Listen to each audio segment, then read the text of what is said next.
The city slept, but under its calm surface, a storm was brewing.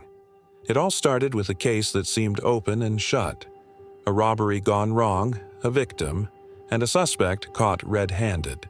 The police department called it a win. Another file closed, another box ticked. But for Detective Miles Corrigan, something felt off. The crime scene was too neat, the suspect's confession too rehearsed. It was a perfect picture, and in Miles' experience, perfection was always a lie. He started with the evidence, the little things everyone else had overlooked. A misplaced coffee cup, a scuff mark on the floor that didn't match the suspect's shoes, a security log with a single, crucial minute missing. Each piece was insignificant on its own, a harmless anomaly. But together, they painted a different picture, a whisper of a story that no one wanted to hear. The official report was clean, but Miles saw the smudges, the faint fingerprints of a much larger, more sinister hand at play. His superiors told him to drop it, to move on. The case was closed. But for Miles, it was just beginning. The evidence wasn't adding up, and it was a mathematical equation he was determined to solve, no matter the cost. Miles Corrigan wasn't the most popular detective at the precinct. He was stubborn, relentless, and had a nasty habit of digging where he wasn't wanted.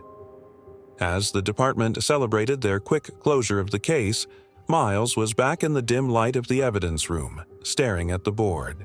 He pinned up photos, reports, timelines, creating a web of inconsistencies. His partner, a veteran cop just a few years from retirement, warned him, "Some doors are best left unopened, Miles. You don't know what's behind this one." But Miles couldn't shake the feeling that an innocent man was about to take the fall for something he did not do, while the real puppet masters watched from the shadows. He started working off the books, using his vacation days to revisit the crime scene and re-interview witnesses. People's stories started to change. The coffee shop owner who initially claimed he saw nothing suddenly remembered a dark sedan parked across the street all week.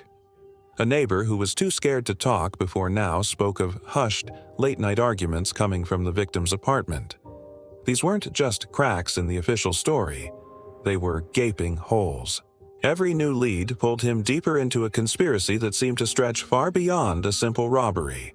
He was chasing ghosts, and the department, his own department, was actively trying to stop him. He was warned, officially and unofficially. His car was vandalized. He received anonymous threats. They were trying to scare him off, but all they did was confirm he was on the right track.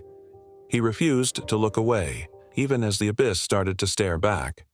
The deeper Miles dug, the more dangerous the ground became. The threads he was pulling weren't just connected to a single crime, they were woven into the very fabric of the city's power structure. The victim wasn't just a random citizen. He was an accountant for a powerful corporation with deep ties to City Hall. The robbery was a cover for something far more complex, the theft of a ledger, a book that held secrets people would kill to protect. This wasn't just a truth that was inconvenient. It was a truth so explosive it could bring down empires. Miles realized he was no longer just a detective solving a case. He was a man holding a lit fuse. He couldn't trust anyone in his department. His captain, once a mentor, now avoided his calls. His partner begged him to stop, his face pale with fear. "They will bury you, Miles, and they will bury anyone who helps you." Miles had to go underground. He started meeting informants in secret, using burner phones and sleeping with a gun under his pillow. The pressure was immense. He was being hunted by the people he once called colleagues, and the shadows he was chasing had faces.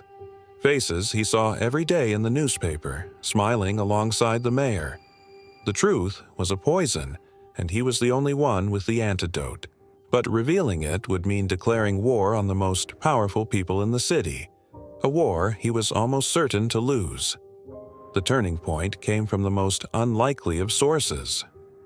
Rummaging through the victim's personal effects, which had been cleared for disposal, Miles found an old, worn-out copy of Moby Dick. Tucked inside was a small key and a single, cryptic note. "The whale sinks the ship." It was a breadcrumb, a final message from beyond the grave. The key led to a forgotten storage locker on the outskirts of the city. Miles went there in the dead of night, his heart pounding with a mix of fear and adrenaline. Inside the dusty unit, he found it. The real ledger. It wasn't just financial records. It was a detailed account of bribery, blackmail, and corruption that implicated judges, politicians, and even the chief of police himself. The man he'd once looked up to. The final revelation was a gut punch. It wasn't a conspiracy of strangers, it was a betrayal by his own. The entire case had been a setup from the start, orchestrated by the highest levels of law enforcement to silence the accountant and frame an easy target. His superiors weren't just covering up a crime, they were the architects of it.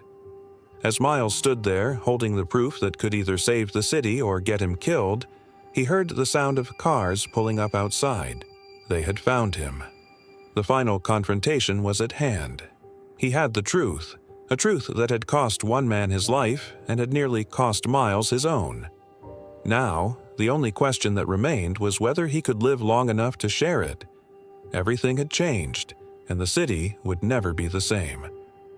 With the ledger in hand and sirens wailing in the distance, Miles knew he had only one move. He couldn't fight his way out, and he couldn't trust a single cop in the city. He did the one thing they would never expect. He called the one person he knew was outside their circle of influence, a young, ambitious reporter he'd clashed with on previous cases but knew had an unshakable integrity. In a hurried, whispered call, he told her everything, directing her to a secure cloud server where he'd uploaded a digital copy of the entire ledger. "It's all there," he said, the sound of splintering wood echoing as the storage unit door was broken down. "Don't let them bury it. Don't let them win." The line went dead. The next morning, the city awoke to a bombshell. The newspaper's front page was a blazing exposé, complete with scanned pages from the ledger. The story spread like wildfire. The mayor, the chief of police, and a dozen other high-ranking officials were named. The carefully constructed world of lies and corruption shattered into a million pieces. The framed suspect was released, and a federal investigation was launched, gutting the city's leadership. And what of Detective Miles Corrigan? He was nowhere to be found. Some say he was taken into witness protection. Others whisper he was a ghost, a casualty of a war he started. But his legacy was cemented. He was the investigator who refused to look away, the man who sacrificed everything to reveal a truth that changed a city. He proved that even in the darkest of nights, a single spark of courage is all it takes to bring the dawn. Thank you so much for joining me on this thrilling journey. If you love stories about justice, corruption, and the relentless pursuit of truth, make sure to hit that like button and subscribe to the channel. Don't forget to ring the notification bell so you won't miss our next deep dive. See you in the next video.